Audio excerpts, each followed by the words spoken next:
Salam mənim əziz izləyicilərim, bu günləri sizinlə çörək hazırlayacağıq. Bəli, çörək, amma glutensiz. Qeyd edim ki, bu biraz vaxt və nazı sevir.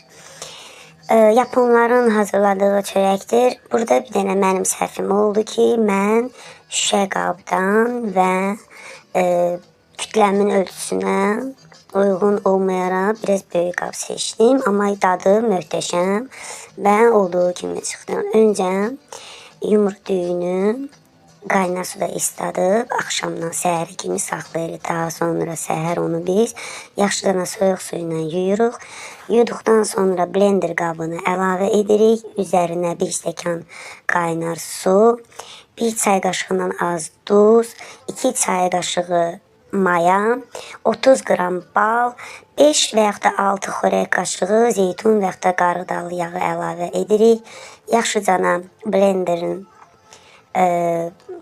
qaşığı ilə çırpırıq və alınan kütləyə görə narahat olmayın, bu sıyıq şəklində olur.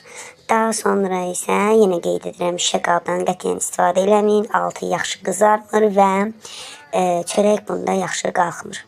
Və kütləyə uyğun qab seçin. Mən burada səhvim, kütləmə uyğun böyük qab seçdim.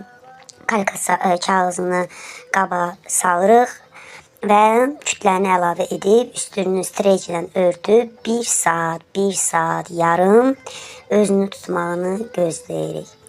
Daha sonra vaxtı bitəndən sonra sobamızı 180 dərəcə istiliyə gətiririk və kütlənin üzərinə evdə küncüt, ağ, qara və yaxud da tum dənəsi, balqabaq tumu varsa əlavə edib sobaya qoyuruq. Sobada isə tam 1 saat pişir.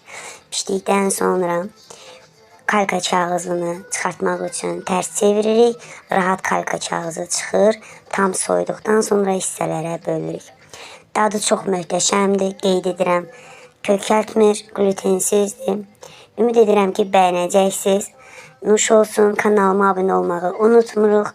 Like'larınızı və fikirlərinizi bildirin. Qeyd edirəm, kütləyə uyğun qab mütləq seçin. Mənim səhvim bunda oldu. Çox sağ olun.